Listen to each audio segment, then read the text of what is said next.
Good afternoon and welcome to the National Academy of Medicine's webinar this afternoon addressing crisis standards of care during the COVID-19 pandemic and a specific focus on real-time legal issues and solutions. It's wonderful to have you all join us this afternoon, and I am particularly pleased to have the support of the National Academies in getting to present this very, very timely and critically important information. I'm Dan Hanfling. I'll serve as the moderator today. I am a member of the technical staff at InQtel, which works at the intersection of health security and national security. And I am also co-chair of the National Academy's Forum on Medical and Public Health Preparedness for Large-Scale Emergencies and Disasters, and served as a co-chair for the three committees that served up and developed the crisis standards of care reports that we'll be addressing over the course of the next hour or so. So again, thank you very much for joining us today. And I will start by recognizing that we are at a most remarkable time in the history of our nation. It's hard to begin this conversation without reflecting back on the most frightening and insidious events that befell the US Capitol and our dear city of Washington yesterday. And yet, in addition to what we all observed yesterday, we are also in the midst of a very sensitive industry and government computer system hack. And then, of course, we are in the midst of what looks to be the worst development within almost 10 months of pandemic experience with COVID-19 and the recognition that SARS-CoV-2 is completely out of check, particularly in parts of the country that have pushed us towards the brink of crisis standards.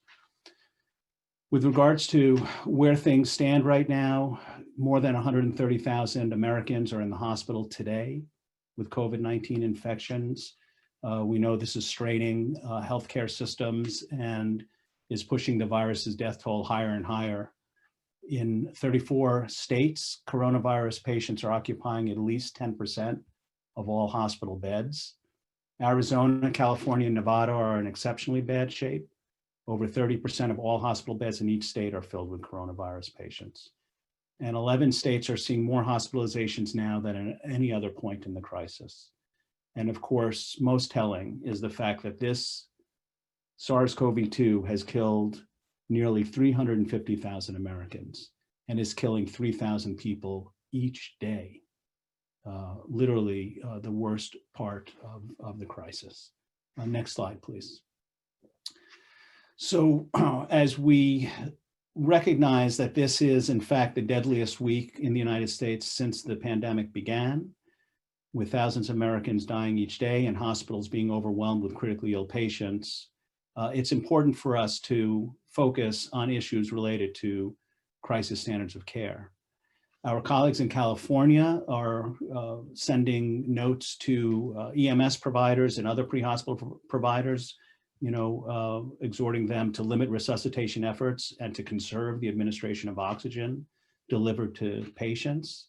Staff who've been working on the front lines day and night for nearly 10 months now, nurses and doctors and other healthcare providers of every stripe, are simply exhausted.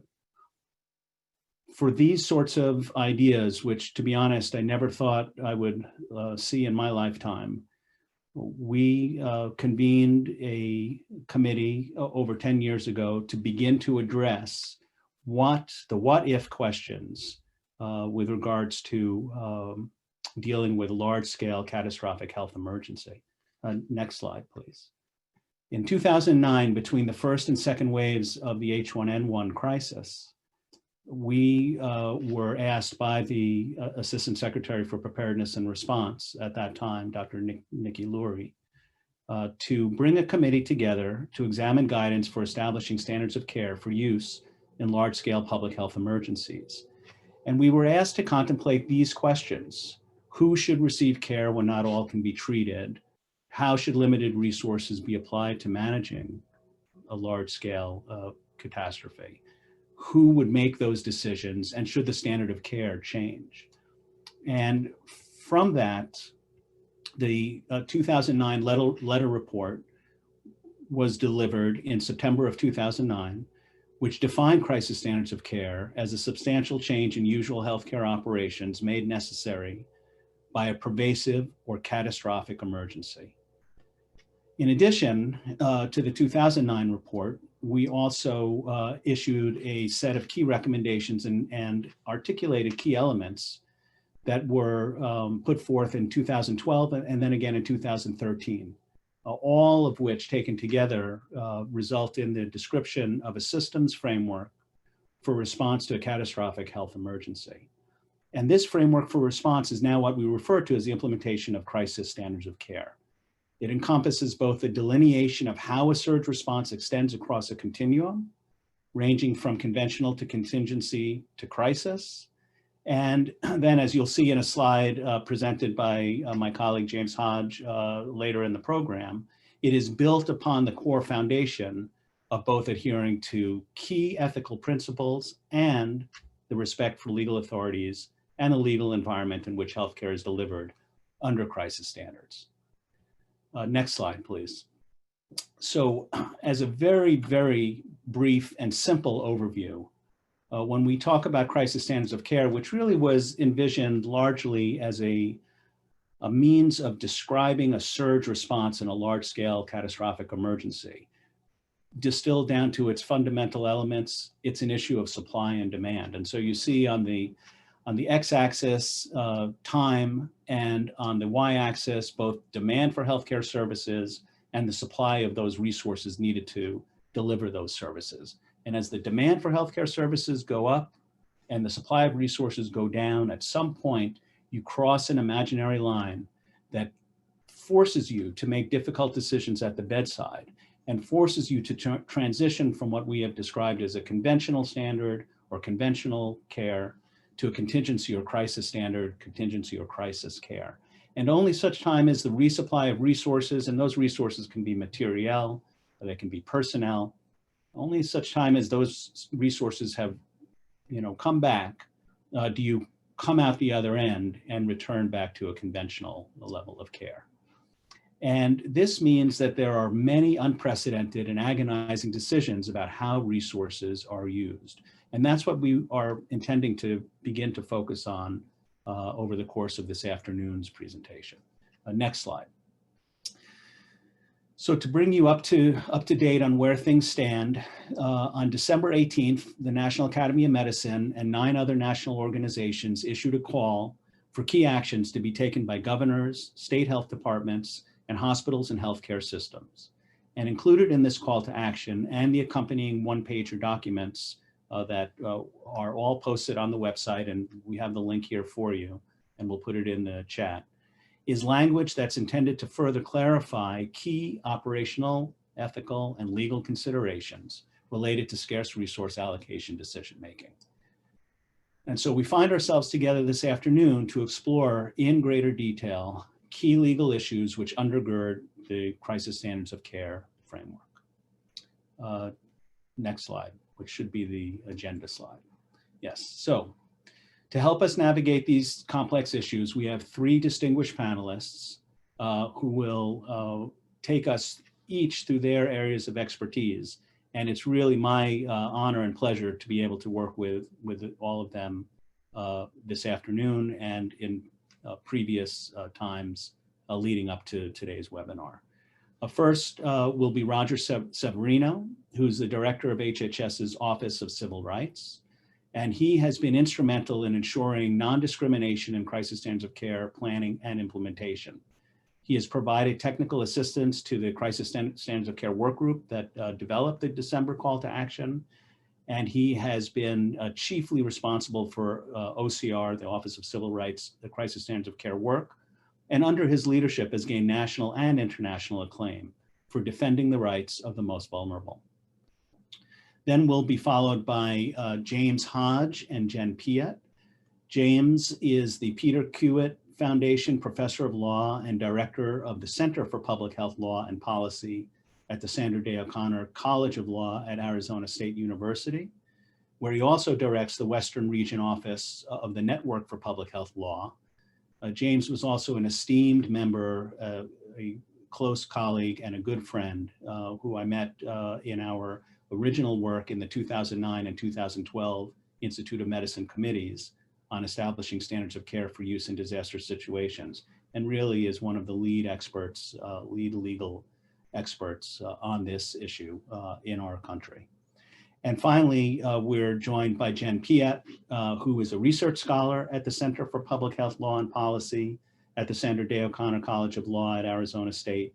She is also a senior attorney at the Network for Public Health Law's Western Region Office, and no doubt an excellent colleague, and I'm sure a student working under James' close supervision. So with that, let me turn the program over to Roger. As a reminder, we will ask you to put questions into the Q&A. We have a large, robust participation today, and we are very grateful for that. So we will do our best to address those questions. But again, we look forward to hearing them. And with that, I will turn it over to Roger. Thank you very much, Dan. Over my shoulder is the US Capitol. And for many days, I'd come into work inspired by what I saw, because that is a symbol of our democracy. I am a senior administration official, and it behooves me to address the events of yesterday. Yesterday's attack on the Capitol was an attack against our democracy, period. It was unacceptable, and the people responsible for breaking in and the violence should be prosecuted to the full extent of the law. It was a sad day, and I'm speaking as an American citizen, as a son of Colombian immigrants whose parents left a country that was racked with a history of political violence. And it's sad to see any of that come to the center of our democracy here. I entered public service after being inspired by Washington, D.C., and it may sound corny, but seeing all the flags around the Washington monuments and all these symbols of the founders and the American Revolution and the civil rights struggle to the very day of now, they're important. They deserve to be protected, not only because they're beautiful structures, but because they remind us of what makes America so special. And the rule of law and democracy is a key part of that. It's been my pleasure and honor as a member of the administration to further the rule of law when it comes to civil rights. We're facing not only the crisis yesterday, but also a healthcare crisis with the scourge of this pandemic. It's reached, as Dan said, a new phase with this latest surge. We're reaching the capacity, unfortunately, in a lot of hospitals, and we've done everything we can here at the Department of Health and Human Services to provide all the resources so that we would avoid entering crisis standards of care. However, even though there may be enough ventilators, there may not be enough beds, there may not be enough trained doctors, and some doctors and providers may be facing some very, very difficult decisions. As we try to save as many lives as possible, we have to remember what our nation stands for. And that means that everybody gets an equal shot, that there cannot be discrimination on the basis of race, sex, age, religion, or disability. These are the fundamental principles that can't be cast aside when times get tough. Unfortunately, when there are emergencies, sometimes in our nation's history, we've forgotten the preeminence of civil rights laws. So we've worked with the National Academy of Medicine, the American Medical Association, with states like Utah and several others, with the Indian Health Service here at HHS, to make sure that crisis standards of care reflect the best principles when it comes to making sure the most vulnerable people are not cast aside. Now, this is difficult. States have a lot of leeway in terms of how they can actually prioritize the care. My sister is an emergency room nurse. She's on the front lines faced with these difficult problems with what if we don't have enough bed space? What happens if a heart-wrenching choice has to be made as to who gets care and who doesn't. There are three ways I think we could approach this question from a civil rights perspective. There are green lights, yellow lights, and red lights. Red lights being things that you should not do as part of a crisis standard of care. We recommend against having categorical exclusions on the basis of particular disabilities or age. Where we saw when the crisis first broke in Italy, reports of people of particular ages being flatly told you're automatically ineligible to receive care. We saw one state actually included a categorical exclusion of persons who had quote unquote profound mental retardation, using that archaic language. Imagine if your child or even yourself with a disability were told you are flatly excluded because of your intellectual disability. You would not get a ventilator. Those are red lights. Those are issues that should be excluded flat out, and strong statements should be made, including what the National Academy has already made, to make sure that there's not categorical exclusions. There are other things that should be clearly avoided. Reallocation of ventilators that are brought in from somebody who already has a pre-existing disability. Nobody should ever be afraid to bring in their own ventilator for fear of it being taken away from them and reallocated to somebody else. This comes to the question of how do we value a human life in this context? There is a risk of human life being devalued if they are less quote unquote useful. And a utilitarian ethic could be used to replace the true standard, which should be consistent with our civil rights, that treats everybody as equal. So we want to avoid saying that some lives are worth more than others based on their utility, based on their age, and based on their disability or lack thereof. Questions as to resource intensity, how much resources somebody would consume in the process of their lives being saved, are also dangerous because of the impact it has on persons with disabilities, who often may require reasonable modifications and additional resources. And finally, long-term survivability, we believe, is not a best practice as a measurement to take into account who to choose as to who gets treatment, because it is so closely tied to disability and age, and there are alternatives available. So a green light that we'd recommend when it comes to criteria to use is doing an individualized assessment of each patient based on the best objective medical evidence. Individualized assessment of each patient based on the best objective medical evidence that is available. Keyed on short-term survivability, meaning survivability to discharge from the hospital. That is objective. It is fairly easy to understand.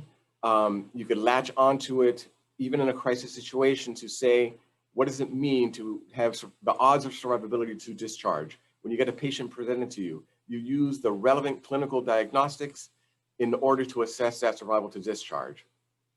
Other states do have abilities to have implemented other tiebreakers down the line, and there are other options that could be implemented. We hope that this framework, as spelled out by, for example, the state of Utah and the National Academies, can avoid the overwhelming majority of questions, so you don't have to go down the line, which would include things like the overall trajectory of a person's condition related to their short-term survivability. Or giving pregnancy, and this is one that could be taken into account at any stage, given preference to persons who are pregnant, because now you're talking about 2 lives instead of just 1. So there's a lot of flexibility within the states and hospitals in terms of what plans they could adopt, but we do recommend avoiding some of the red lights and adopting some of these green lights that are safe harbors. You could stay on the safe side and still provide guidance, because we do recommend that every state and every hospital have a plan. We do not want first responders, we don't want triage officers, we don't want doctors to be put in the unfair position of having to decide on the fly without having guidance. That opens a door to potential discrimination, and it's unfair for the providers to put in that moral quandary, and it's unfair for patients not to know what to expect if the worst does unfortunately come to happen. And then yellow lights. We recommend where states and hospitals implement policies that include things like diagnostic tools that are acceptable on their face, they may be applied in a way that is discriminatory or doesn't properly take into account people with disability or older persons. For example, if there is a diagnostic tool for triaging to find out short-term survivability, that tool has to be tailored to the person such that it doesn't exclude a person with a disability, and they would need to take into account aids and supports or reasonable modifications. I'll give an example. If you use a diagnostic tool that takes into account comprehension and communication functions, the ability of a person to communicate, there could be very many different reasons as to what that symptom is coming from. It could be a traumatic brain injury from a car accident, or it could be a long-standing intellectual or developmental disability. Those are apples and oranges. You have to make sure you have reasonable modifications to take into account whether or not the disability is actually relevant whenever you use a diagnostic tool. And I recommend anybody who has questions as to how to adopt these policies to give us a call. Or if you have an issue where you might feel that you are being discriminated against, contact us, hhs.gov/OCR. We have wonderful models from IHS, Indian Health Service, that we'll be posting on our website. The National Academies of Medicine and American Medical Association Call to Action has wonderful things on this precise issue, as well as the state of Utah and other states that we're working with. How we respond to this pandemic when things get difficult will be a reflection of our national character. I want our institutions that will survive this latest crisis. I guarantee it. Our country is stronger than the violence we saw yesterday because of our character. And that same character will not forget those that are most vulnerable and whose lives are on the line and are depending on us to do the right thing in compliance with the law. So I thank you for the opportunity to present. And Dan, thank you for all your help in getting the crisis standards of care issue front and center. And I'm hopeful that this dark day on all fronts is now the bottom and is the beginning of the light. Thank you. Roger. Over to James. Great. Thank you so much, Dan, Roger, for that, first of all, fantastic and critical opening comments, Dan, and for Roger for your salient guidance all the way through the entire pandemic that we've been experiencing through the Office for Civil Rights. So much great guidance coming down through HHS in regards to those specific issues. So I bring you greetings from my colleagues in the Network for Public Health Law and here at ASU Sandra Day O'Connor Law. I'm delighted to be joined by my colleague Jen Pyatt, a research scholar with us and a senior attorney at the network who will join me for this portion of our session. I'm James Hodge, and here's what we're going to try to accomplish in real time, in good order, and look forward to your questions and comments at the end as Dan will walk us through.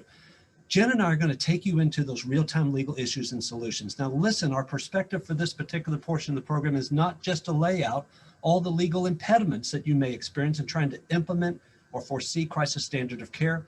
We're about identifying legal issues and hopefully finding some legal solutions. And without further ado, here's what we hope to accomplish in the next 20 minutes or so. Looking forward to Q&A with you through the Q&A function on Zoom. First of all, let's just talk briefly about the legal shifts to crisis standard of care nationally. You've heard Dan and others talk about on many different occasions to the National Academies, the medical and public health shifts that we have to do. What are the legal shifts? We're going to focus on core legal topics. Jen and I have thought this thing through, and we've got 8 core topics to discuss with you, not one of which includes what Roger just mentioned so expertly in regards to the discrimination side. We're deferential to Roger on that. Key issues and assessments. We'll lay out the issues, we'll assess them closely, and then we'll give you what we kind of see as potential actions and solutions. We're going to try to lay out a few solutions that may work for what you're experiencing in your jurisdiction, and again, look forward to Q&A as well. We'll leave you with rapid takeaways, questions and comments to end. Without further ado, let me first of all offer this quick disclaimer and just note, hey, we're attorneys, and as attorneys, what we're going to give you here today, we think will really be fantastic information. But it's not legal advice. Always consult your attorney in your specific jurisdiction for that really core legal advice. All right. You know what Dan talked about so well with his graphical illustration early on in this presentation is just expert and just so nicely done how Dan's charted that out. And what he described crisis standard of care as is what we conceptualized back in 2009 with the IOM committee, now the National Academies, that substantial change in usual healthcare operations and level of care due to a pervasive catastrophic disaster. Well, let me tell you something, we're there. Right here in Phoenix, in LA, in multiple different cities all across the United States, we're there. But what actually are we experiencing? You know, Dan's got a great chart. I tend to think of it like a misbalance. What we've got are patient and population demands that far outweigh available ICU beds, protective equipment, healthcare workers that are available, the meds, our capacities to respond. What you're really seeing with crisis standard of care in so many different jurisdictions is when you reach that point when you know you've got sustained scarcities of healthcare workers, of supplies, of beds that warrant the type of real-time allocation resource allocations that are necessary not just to help the health of a particular patient, but to protect the public's health.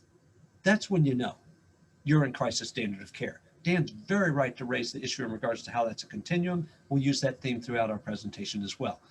What we were presenting, and Dan was nicely noting, is this specific slide. Listen, when we conceptualized crisis standard of care a decade ago and knew we'd hit that day where we were all seeing it in real time, the foundations of what we placed this entire infrastructure on, how we respond through hospitals, EMS, all the different players in public health, were two critical components: ethical considerations at the bottom of your screen, legal authority, and that legal environment. That's what we'll hone in on today, with a little bit on the side in regards to some of the ethical norms. We could do a whole nother presentation on that another point.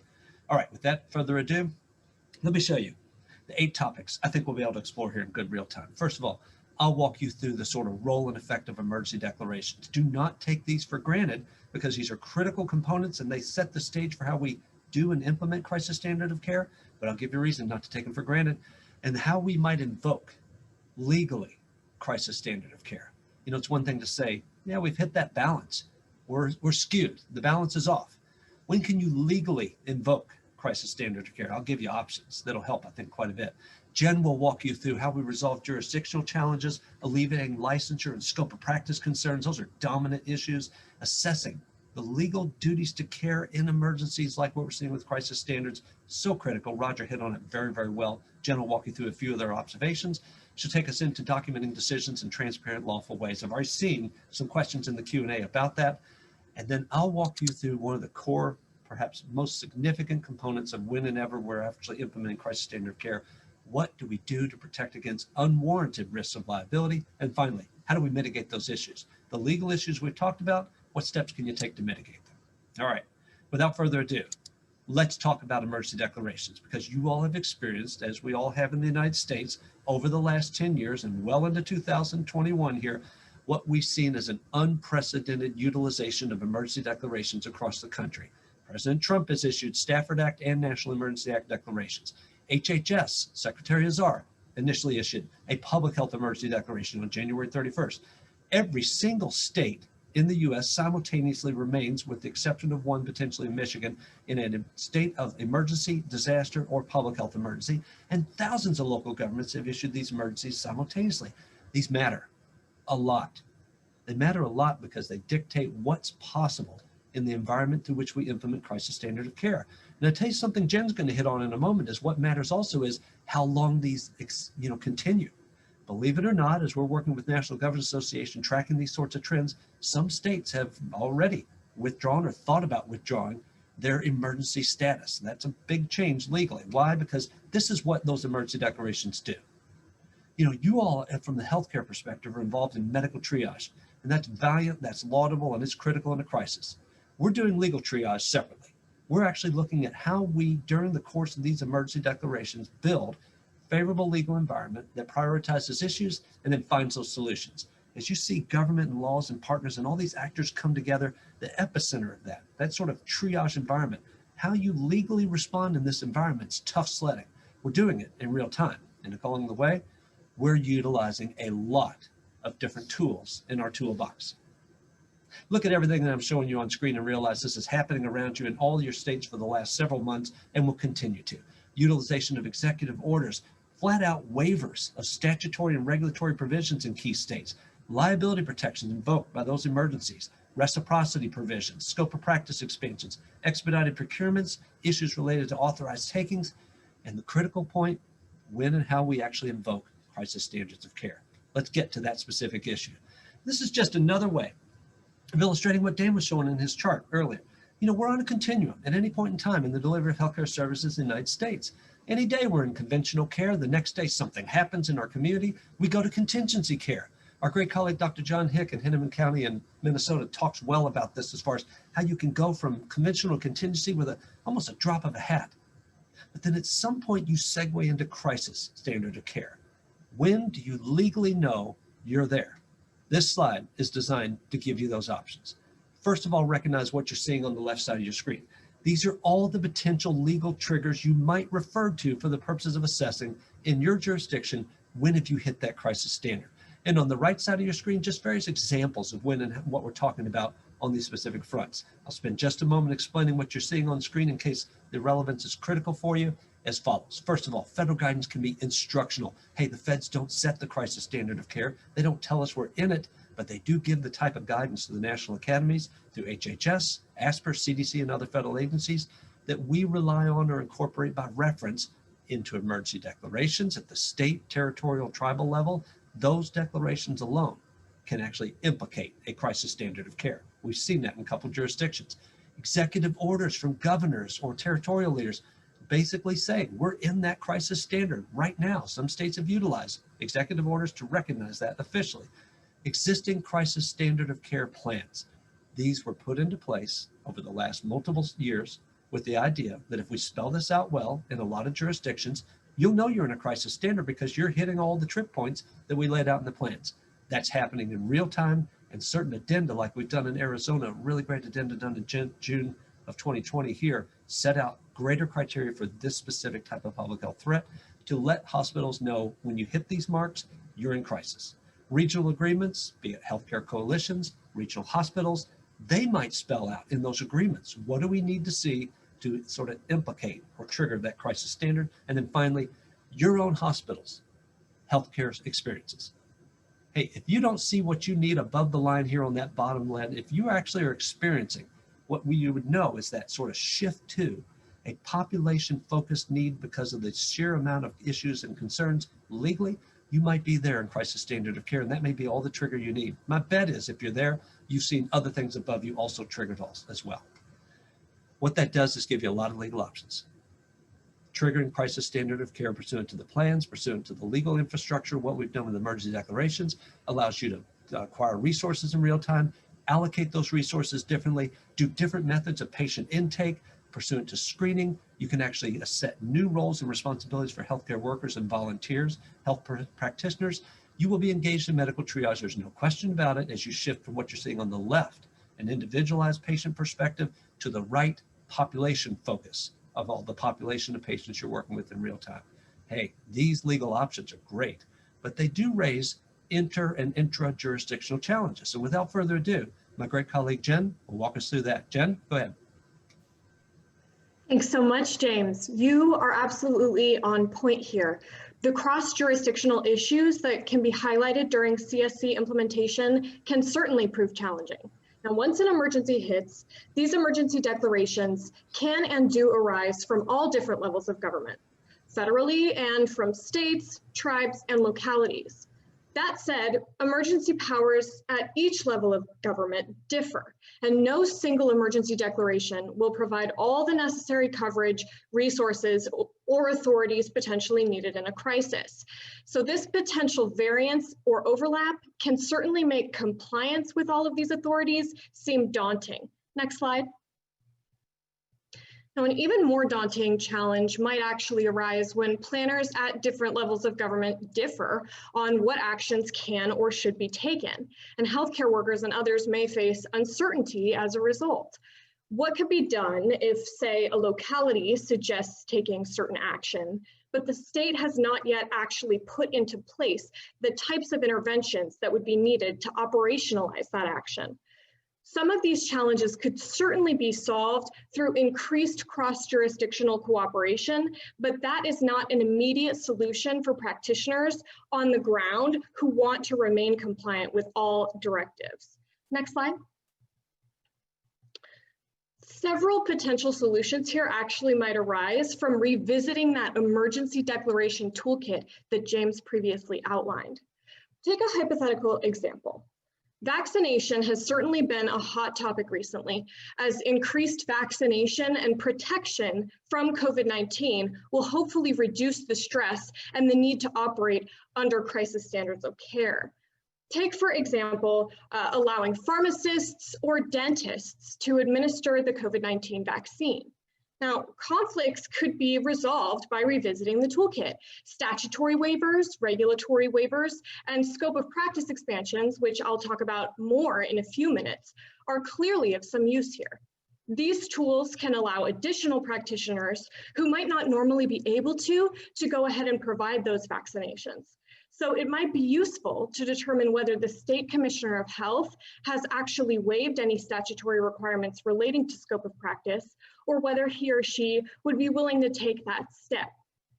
It also might be valuable to take up the issue with a relevant state licensing board, who could have the power to waive any regulatory limitations that might impede that expanded scope of practice for vaccination. And these entities could also potentially affirmatively pass emergency regulations that change SOP during an emergency. And the state legislature also might even be willing to pass a law, like one recently passed in Oregon, allowing dentists to prescribe and administer vaccines. So the tools in the emergency toolkit, they really provide possible solutions for that jurisdictional conflict. Next slide. Now, both licensure reciprocity and scope of practice expansions provide valuable tools in addressing personnel needs during a crisis. When that crisis hits, staff shortages may certainly result.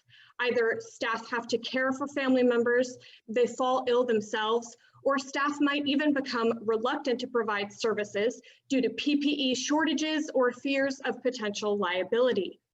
So whether and how these staffing issues can actually be addressed is key when CSC is implemented. Next slide. With respect to licensure reciprocity, the slide here conceptualizes a stop, wait, and go categorization, not unlike the red light, yellow light, green light analogy that Roger gave us earlier. At the bottom is a red stoplight, meaning that there is no available reciprocity provision in that state. Good news is this should not ever happen.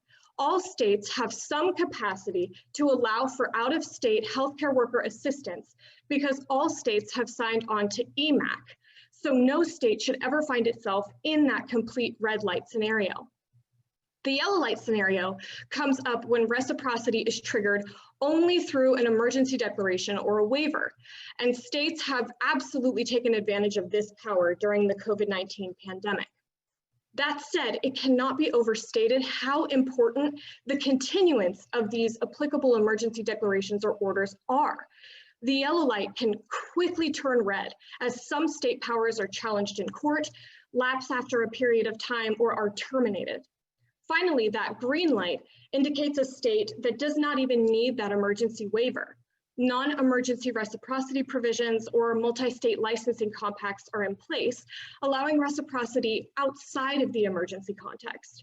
Healthcare workers satisfying these requirements in these particular states would be able to work across state lines without that emergency declaration. Next slide. Now, scope of practice expansions can also help open up availability for healthcare workers to ensure that those patient needs are met. Scope of practice contemplates the limit or the extent of a licensed healthcare worker's ability to provide services within his or her own license.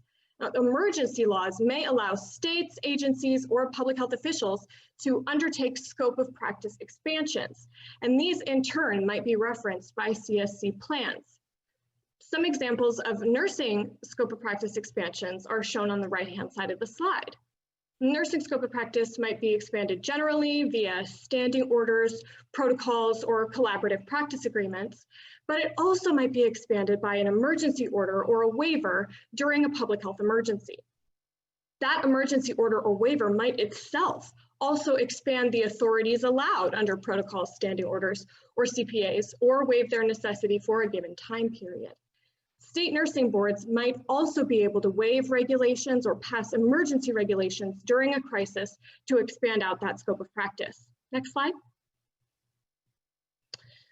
Here we see the CSC categorization continuum again, and this provides a useful backdrop for our next key issue, legal duties to care. Because CSC anticipates that standards of care will move flexibly along this continuum from conventional to contingency to crisis, the question might arise as to whether legal duties change with these shifting standards of care. Next slide. Now, CSC understands and anticipates that meeting normal or routine standards will be difficult or infeasible in an emergency.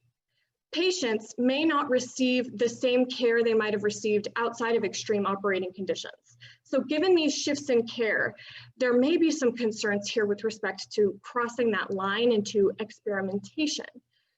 CSC can take practitioners up to that line in some settings, but it's important to keep in mind that justifiable interventions must only be taken based on the best available evidence at the time. Next slide.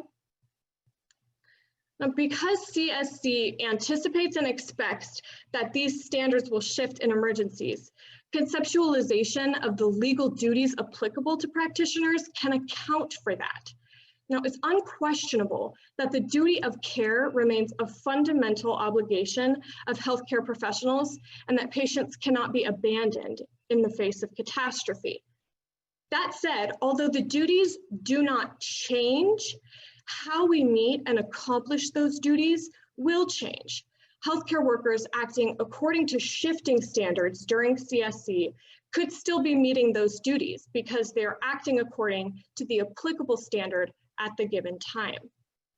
Now, it might be beneficial to note here that several state CSC plans actually expressly incorporate several duties.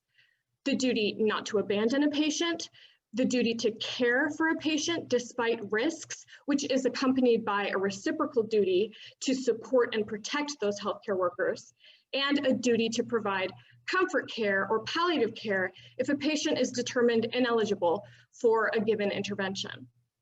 Some additional duties that are not expressly provided for in state CSC plans, but which are worth considering, might include that aforementioned duty to refrain from experimentation and a duty to screen or accept patients. That said, the federal version of EMTALA, which generally requires that screening, may be potentially waived during CSC, as well as state equivalents. Next slide. Now, along with these standards of care that shift during crisis, required documentation may shift under CSC as well. Documentation here encompasses not only what might be found internally in a patient's file or in other internal records, but also what might be reported externally out of the healthcare entity to the public or to state or federal agencies. Next. Now, with regard to internal reporting, documentation should really center on effective implementation of the CSC plan. Consistency and adherence to plan guidance can help avoid fully ad hoc decisions made by a practitioner at the bedside. Consistency is one of the grounding factors of CSC. Now, documentation should also be maintained as legally required by the plan and illustrate that decisions have been made based on individualized determinations and the best available evidence rather than categorizations. Documenting decisions in this way can help provide a hedge against future potential liability. Next slide. In terms of external reporting, adequate mechanisms should be put into place to ensure compliance with surveillance, reporting, or other public health mandates in effect during an emergency. Reporting might be required by state and federal authorities and could be required as frequently as every 24 hours. These emergency reporting mandates have to be planned for and satisfied during an emergency, even if other documentation might be triaged. And finally, when communications are made to the public, open and transparent communication is really key to both earning and maintaining public trust. Now, while concerns about documentation and potential liability can arise during an emergency, this is just one of a litany of potential sources of liability that could arise in crisis. I'll turn it back over to James to take you through some of these liability questions. James? Thank you so much, Jen. And here is exactly what you're seeing on screen. You do not, as a healthcare practitioner, want to find you caught in that web of liability concerns around all the potential issues that could arise in this most unconventional point in time where you're delivering care or trying to provide essential medical resources in a very atypical, unconventional way. You don't want to get caught in this web, and there are ways to avoid it for sure.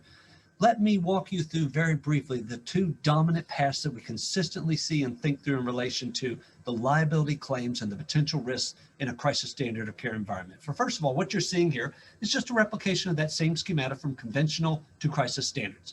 But what you're also seeing is that recognition that what you're seeing simultaneously is that increasing numbers of patients, patients' needs, and the potential risks that may underlie treating those patients and the risk to them directly, coupled with a lessening either number of healthcare workers that are available, volunteers that you can't get sufficient amounts of, ICU beds, PPE.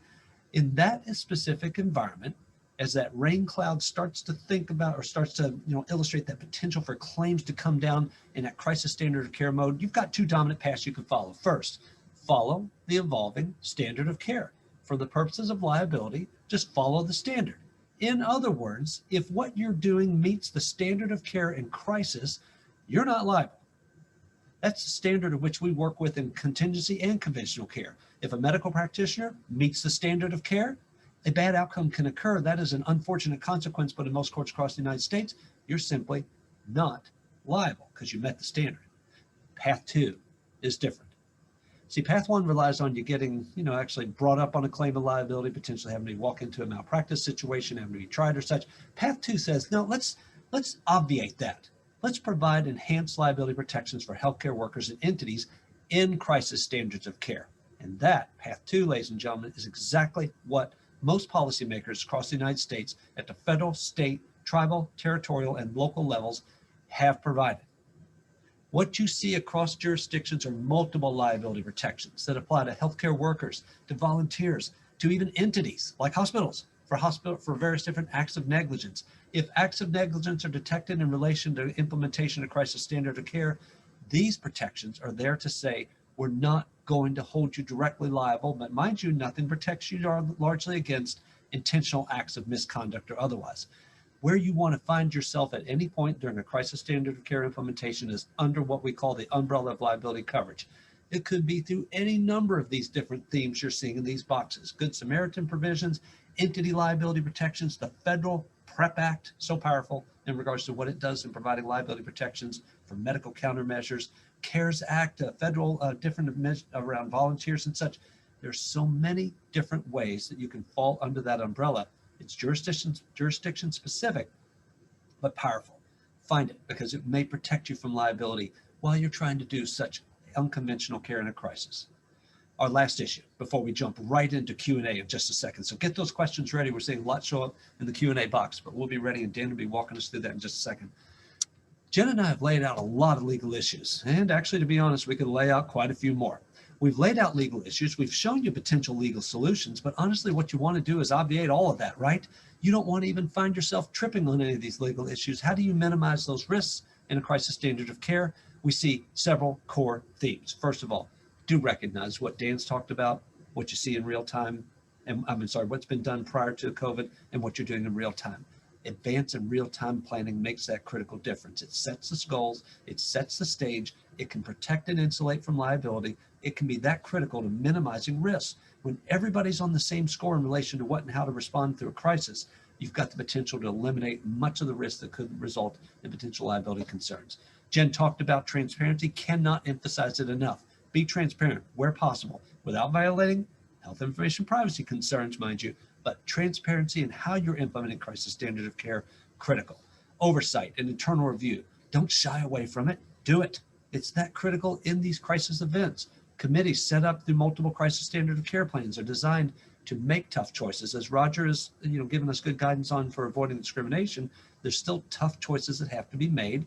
Do them through those oversight and internal review committees. Take them away or outside of at least what that doctor at the bedside. You don't want to have to rely on that ad hoc decision making. Accountability, so critical. Consistency of process, being consistent in how you implement crisis standard of care systematically, so true. And then finally, let me stop for a moment, but just highlighting one thing.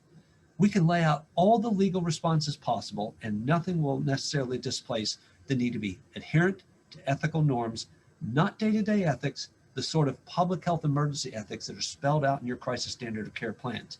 But adherence to those ethical norms often will help you obviate some of those legal risks as well. All right, without further ado, let Jen and I take you through our quick, very snapshot sort of key takeaways. First of all, emergency declarations. Remember, they authorize so many different numerous powers that help you implement crisis standard of care. And when and how you actually legally implicate crisis standard of care, you've got so many different options. It's important to know when you've hit the right measures for invoking crisis standard of care pursuant to any of those options. Jen, walk us through 3 through 6. Sure. When facing jurisdictional challenges across or within states, remember that toolbox. Remember the tools in the emergency toolkit, which can be useful emergency authorities to resolve those conflicts. When staff shortages occur, scope of practice expansions or activation of licensure reciprocity measures can ameliorate those shortages. While operating under crisis standards, those standards do not belie general legal duties or additional CSC duties owed to patients. The duties don't change, but the means of satisfying the duties will. And finally, both internal and external shifts under CSC will need to be assessed to ensure that decisions are documented both lawfully and transparently. Back to you, James. Oh, thank you. You're going to perceive and feel that there's real liability risks. And honestly, there could be, but you've got real liability protections in so many jurisdictions as well. Then finally, mitigate the risk to the fullest degree possible with every technique you can utilize for the purposes of still providing the best patient care consistent with Roger's guidance under those specific events. Now, without further ado, thank you. We're looking forward to turning it back over to Dan for Q&A throughout the remainder of our portion. Thank you. Great. Thank you very much, Roger, James, and Jen. As you all know, I've been a stickler on email leading up to this webinar, and you all did remarkably well in meeting the timeline because we really did want to turn to this portion of the webinar to try to address a number of the questions, excellent questions that have been put forth. And there are quite a few, and so I'll apologize in advance that we probably will not get to all of them. I'm going to try to actually bat out a few very quickly, at least by directing you to a couple of key resources. A number of key questions that came up, including questions with regards to examples of crisis standards of care in this COVID crisis.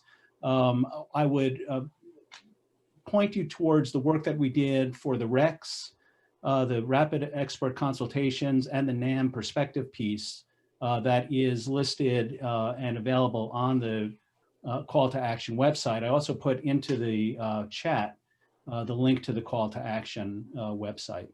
That also notes a couple of questions from our nursing colleagues, the wholehearted embrace of this effort by the Tri-Council, that's the AACN, the ANA, and the National League of Nursing. So yes, our nursing colleagues are squarely behind this effort. James, if I could ask you to put up the Lincoln Memorial diagram for a second. There were a number of questions about survival scoring, the SOFA scores, challenges with SOFA, which we will address in a second, and how to educate the public. And I will point you to those steps of the Lincoln Memorial diagram in our systems framework.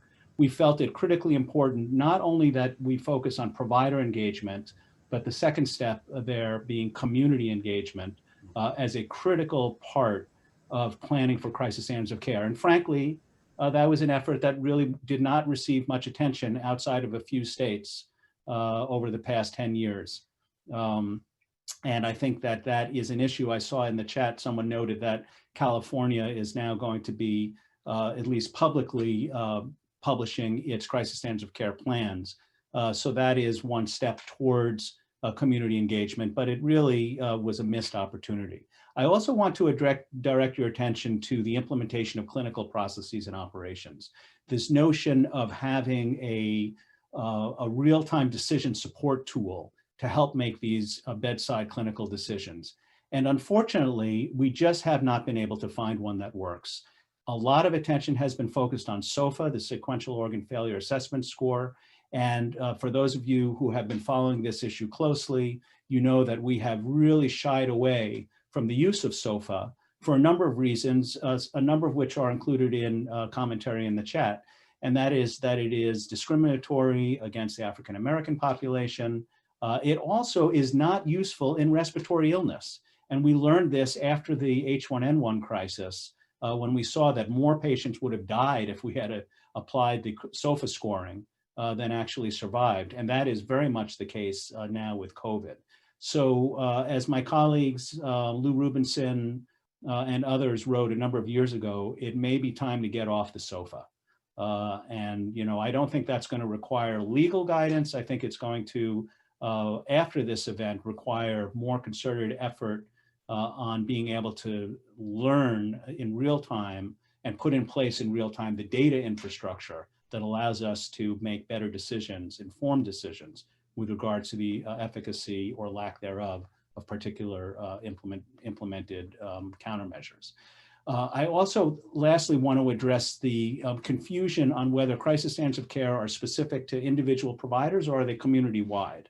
And I think that and I will turn this question actually to James and Jen in the context of whether or not, as the original guidance stated, we need a state declaration in order to implement crisis standards of care, or is it something that the hospital can do? And you know, how do we broker that confusion that seems to be continuing to be an issue in communities around the country? Dan, it's such a great observation. It's one that when we, 10 years ago conceptualized crisis standard of care in the H1N1 pandemic or epidemic, we really were thinking through in regards to when are we going to trigger the point where a state or locality issues an emergency declaration. And that might be just enough to say we could go crisis standard of care at that point. I think COVID has taught us all considerably just how significant a pandemic can impact, first of all, the whole nation, but differently. Consequently, what you're seeing are different approaches to jurisdictions utilizing different standards and approaches for when to trigger that sort of crisis standard of care implementation. What we hopefully are showing you well on slide here is just basically the options you may have legally to invoke crisis standard of care. Now, I'm not speaking medically. I'm not speaking from a public health perspective. I'm speaking legally. Could you rely on these things you're seeing on screen for the purposes of saying, yes, we're going into crisis standard of care, and we're legally doing it with the buttress and sort of sound support we need to make these decisions in real time? Yeah, I think so. In fact, we've got examples from all jurisdictions of exactly entities doing this based on some of what you're seeing on screen. So to that effect, the game's changed. The legal sort of support for crisis standard of care has changed with it. And you're seeing a lot of different options, I think, on screen here, all of which we're seeing utilized across the United States. Great, thanks, James. Roger, I'd like to ask you to address where you've seen improvements in state crisis standards of care plans after they became available to you and your office for review. Where do you think the major improvements were made?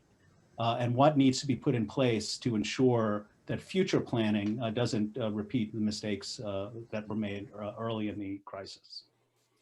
Thanks, Dan. We've seen a sea change in crisis standards of care in terms of their sensitivity to the issues of potential discrimination. I think it was one of those things that was very ambiguous and not really taken into account very deeply beforehand. And now that it's upon us and real, when states started dusting off their plans, they realized that it had some very problematic conditions and criteria. And a lot of our activity has been complaint-based. People filed complaints, organizations filed complaints, and we reached resolutions with a whole host of states: Pennsylvania, Utah, Tennessee, Connecticut with respect to visitation policies, and Alabama, and the list keeps growing.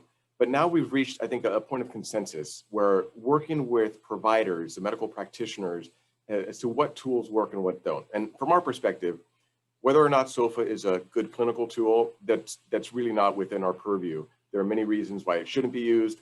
One of the benefits of having a clinical tool is that people know what it is, and it could be subject to scrutiny to see if it complies with civil rights laws, if it has an undue disparate impact.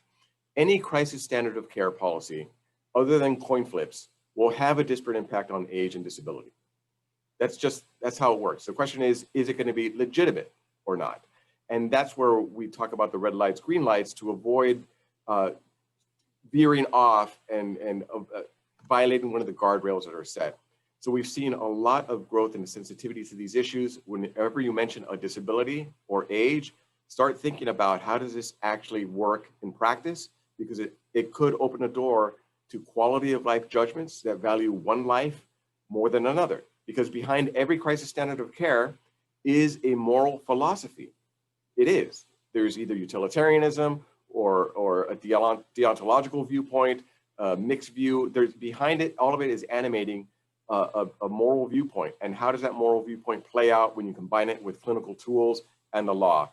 And we've seen tremendous improvements since the beginning. Yeah, so actually in follow up to that point, there were a number of questions, I think very finely articulated with regards to how should a decision be made if two people are equally qualified for a particular life-saving intervention, let's say a ventilator, but there's only one of those. How do you make that decision? Yeah.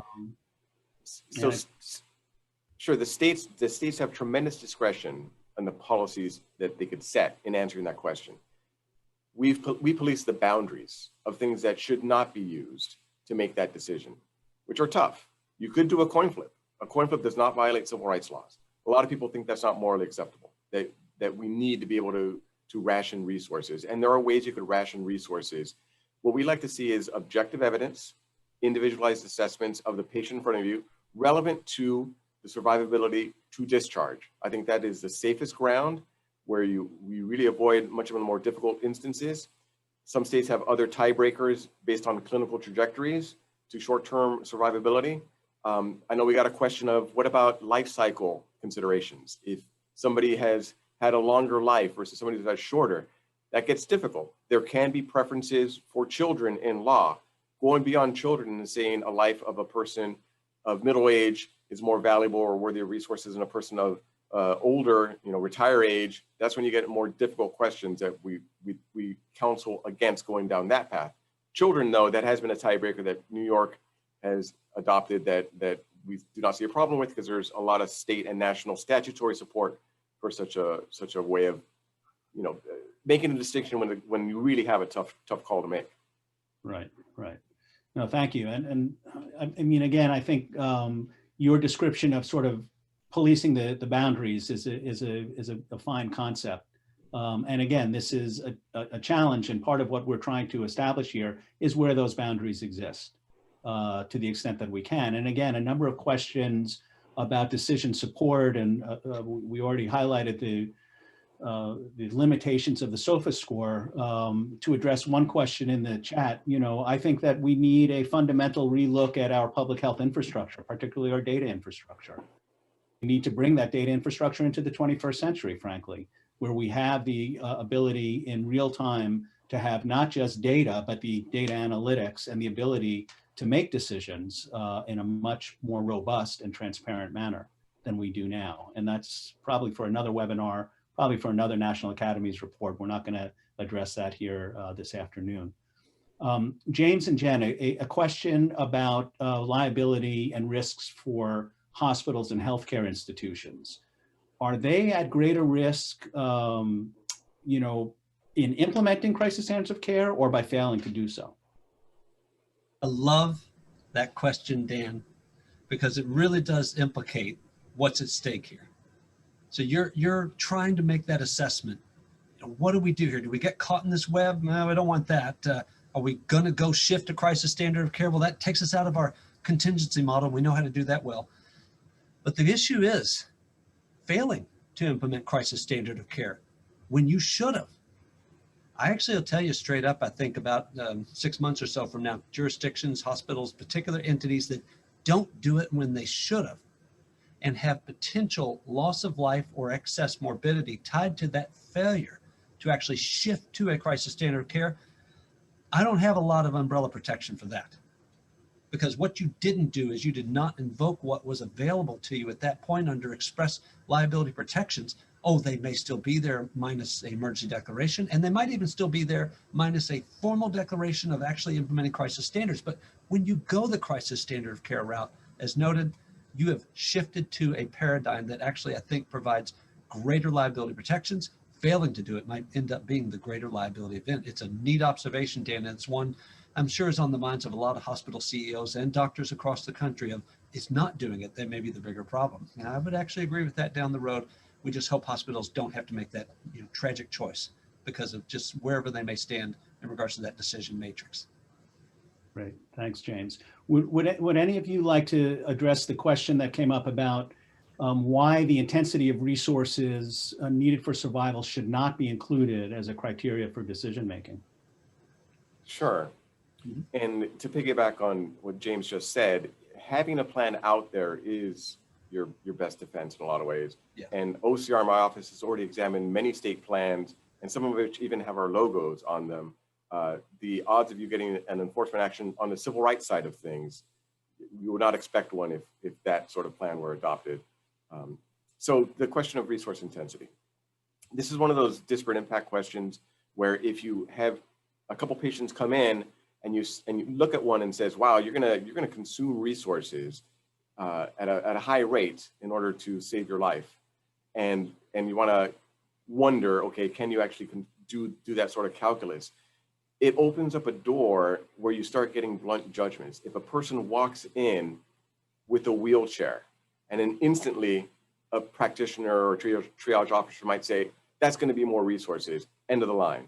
And that sort of blunt assessment is what we want to avoid, because the law does require reasonable modifications. Now, reasonable is different in a crisis mode. There are many decisions that have a disparate impact based on disability and age that would not be allowed in regular decision making, right? So there is acknowledgement that things are different in a crisis mode. The level of individualized assessment, the amount of resources that you could dedicate to that question could vary depending on the facts on the ground.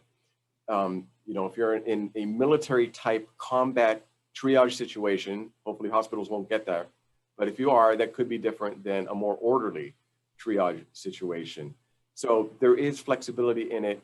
Resource usage can be taken into account to a degree, but when we see plans say flat out, we're going to take into account how much resource you consume, that instantly raises the question of the impact on people with disabilities or older persons in the way that could open a door in a place that you may not want to go. Those are great comments, Roger. Very astute. I would also like to hear just from Jen real quickly on where and how that type of intensity of information may impact those legal duties that we were saying and talking about that still exist in the crisis standard. Jen, anything you throw in there?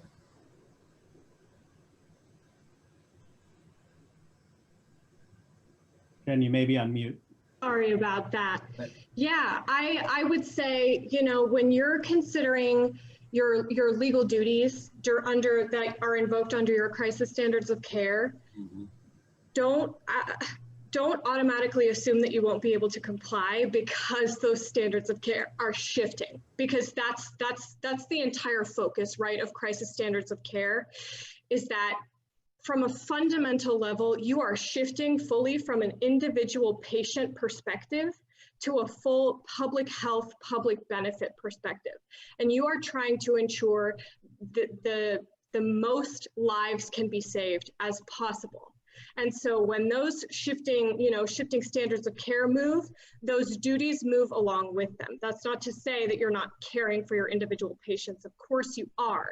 But when those standards shift, those duties can account for that. Great, super.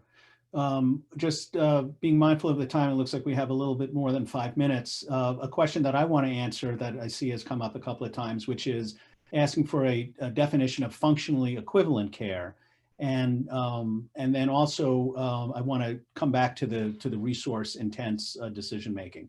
Functionally equivalent care is essentially how we describe contingency, that contingency space between conventional and crisis care. And the way that we've defined it is essentially being able to do the sorts of things that you would normally do, but in a manner that is different than what would constitute the standard of care as we know it to be. So for example, taking care of critically ill patients in a PACU, a step-down unit, or in the emergency department for a sustained period of time. Delivering care, for example, in our alternate care sites that have been popping up around the country. Think about tent-based hospital care in a parking lot. You know, that is very different than the standard of care that we're used to, and yet it's functionally equivalent to what we are able to deliver, as long as you set your goals appropriately and you recognize what can or cannot be done under those conditions. So hopefully that addresses the issue of what we mean by functionally equivalent care. There was also a question that came up about ECMO, and we know that extracorporeal membrane oxygenation, putting a patient on a heart-lung bypass machine, is something that receives a lot of attention because it is extremely resource intensive. And that is something, you know, again, that has to be taken in the context and consideration of the circumstances in which it is being considered. So, for example, in our health system, in the Inova health system, you know, we've put a number of patients on ECMO over the span of the last 10 months. And while recognizing that it is, you know, challenging to our staff, we bring in the appropriate staff to be able to do that and recognize that it is a full court press to try to save those individuals' lives. If we were facing the same situation that some of the California hospitals are facing currently, that may be more difficult. So it is very much circumstance dependent. And I think that comes back to an argument and a discussion that goes all the way back to the beginning of our definition of crisis standards of care, which is about the standard of care itself. Isn't it that which you find yourself in at the time and under the circumstances of which you practice? And to a certain extent, you know, that's a very reasonable and a very appropriate way to think about this. With the few minutes that we have left, I want to ask James and Jen, if you can give us an update with regards to what you know with regards to states having implemented crisis standards of care. Do we know any states that actually formally designated that they were in crisis, or any health systems or hospitals or communities that have done so? Sure, I'll give you a clear example of one. We're in it right now here in Arizona. Back in June, actually, our Commissioner of Health, in conjunction with the Governor Ducey, did make it quite clear that we are capable of invoking crisis standard of care. In fact, we're in it. And to that degree, we may have slipped out of it for a period of time. As you know, Arizona has among the highest, if not the highest, infection rates right now in the United States in regards to COVID-19. Our hospitals are operating somewhere at 130, 140% capacity. There simply is not the ability to actually render us outside of the crisis standard of care module. So we're in it. Let me tell you about one other jurisdiction, at least, that gives me, it's kind of interesting just to see how they've done it. And I'm referring to one, obviously, that we know well through our colleague, Dr. John Hick in Minnesota. They do something neat there with their crisis standard of care plan. They allow their healthcare workers, the healthcare entities, to utilize the sort of approach taken in regards to the overall state crisis planning and declare at their jurisdiction or at their local level or at their entity level when they feel they've met that specific standard. That's a neat model. And I think you're seeing that in other jurisdictions start to follow that sort of allowance of you declare crisis standards when you know you're at that specific point. We're seeing that in a lot of other places too. It's going to be quite essential because even here in Arizona, some of our hospitals are right there meeting, having to do crisis standard issues as we speak. Others, even just cross town, aren't. And it's a really critical facet of how that can be play well. Jen, any others you point out? Sure, yeah, I was just going to point out, if we could go back to kind of the start of the pandemic back in last April, I am aware that Colorado actually implemented pieces of a CSC plan. Yes. So they implemented guidelines for PPE, specifically on how to optimize PPE during an emergency. And also back in April, the New Hampshire Governor Sununu issued an executive order activating that state's crisis standards of care plan. So this is something that we have seen across the breadth of the pandemic.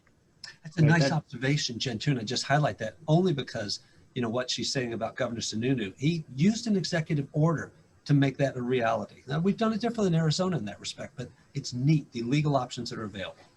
Yeah, and I appreciate those answers, and I will just share with you reflections on a meeting that was issued as a report by my colleagues at the Johns Hopkins Center for Health Security. We met with critical care physicians from the New York City hospitals, and what they told us was that they were waiting for the state to declare crisis standards of care, knowing full well that in their ICUs, they felt like they were in it. They were delivering a change in the ability, in their ability to deliver critical care.